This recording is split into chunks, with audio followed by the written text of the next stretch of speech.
దేవుని పరిశుద్ధ నామమునకు మహిమ కలుగునుగాక. ప్రియులారా, ప్రభునామన మీ అందరికీ వందనములు. దేవుని వాక్యము ధ్యానందాము. హెబ్రీలు రాసిన పత్రిక 5వ అధ్యాయము 7వ వచనం. శరీరధారయున్న దినములలో మహారోదనముతోనూ కన్నీళ్లతోనూ తన్ను మరణము నుండి రక్షింపగల వానికి ప్రార్థనలను యాచనలను సమర్పించి భయభక్తులు కలిగి ఉన్నందున ఆయన అంగీకరింపబడెను. ఆయన కుమారుడయుండియు తాను పొందిన శ్రమల వలన విధేయతను నేర్చుకొనెను.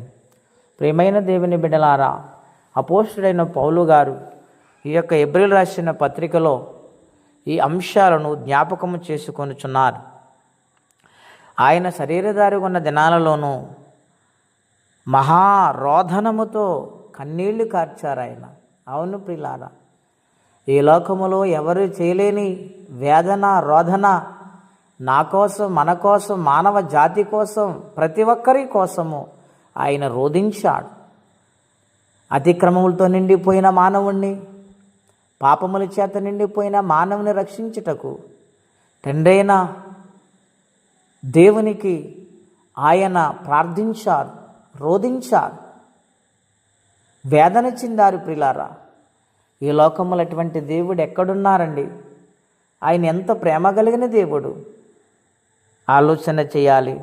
రెండవదిగా కన్నీళ్లతో ఆయన ప్రార్థించాడు. మన కన్నీరు ఆయన చూసే దేవుడై ఉన్నారు.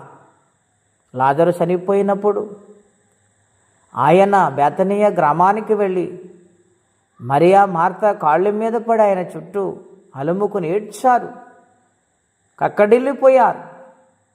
ఎంతో దుఃఖముతో ఆయన పాదాలు పట్టుకుని ఏడ్చినప్పుడు ఆయన కన్నీళ్లు కార్చారని యోహాను సువార్తలో వ్రాయబడి ఉన్నది. ఆయన ఆత్మలో కలవరపడ్డాడు. మనందరి కోసం ఆయన కన్నీరు కార్చారు. ఎంత ప్రేమ కలిగిన దేవుడు, ఎంత దయగలిగిన దేవుడు ఆయన.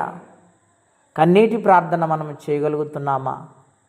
ఆయన సిలువను మనం ధ్యానించగలుగుతున్నామా? ప్రేమతో మనవి చేస్తూ ఉన్నాను. మరణము నుండి రక్షించి ఆయనకు ప్రార్థన చేశారు. ఆయన భయభక్తులు కలిగి ఉన్నందున అంగీకరించబడ్డారు. ఎంతటి గొప్ప దేవుడు! ఆయన పొందిన శ్రమల వలన విధేయుడయ్యాడు. దేవుని బిడ్డలారా, మనకి శ్రమ వస్తే వ్యసనము చెందుతాం, తొందరపడతాం, శ్రమలు ఎందుకు వస్తున్నాయని కృంగిపోతూ ఉంటాం. కానీ ఆయన శ్రమల్లోనే విధేయత నేర్చుకున్నారు. ఆయన మనకు మాదిరిగా ఉన్నారు. దేవుని బిడ్డవైన నీవు శ్రమలు వస్తున్నాయని దేవుని విడిచిపెడుతున్నావా? శ్రమలలో ఓర్పును నేర్చుకుని విధేయత కలిగి ఉంటే ఆ యొక్క శ్రమ నుండి దేవుడు విడిపిస్తాడు.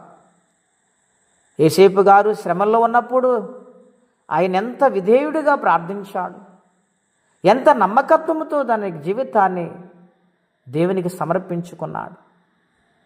ఆ శ్రమలలో తప్పించి దేవుని వైపు ఆయన చూశాడు గనుక దేవుడు తన జీవితాన్ని మార్చాడు.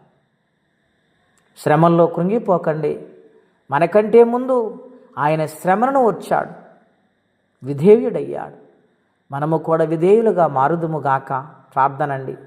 అత్యంత కృపగలిగిన దేవా, మహోన్నతమైన మీ నామము కొరకై వందనములు. మీ మహాకృప దయను బట్టి మాతో మాట్లాడుతూ వచ్చున్నావు. నీ విధేయతను మాకు బోధిస్తున్నావు, నేర్పిస్తున్నావు.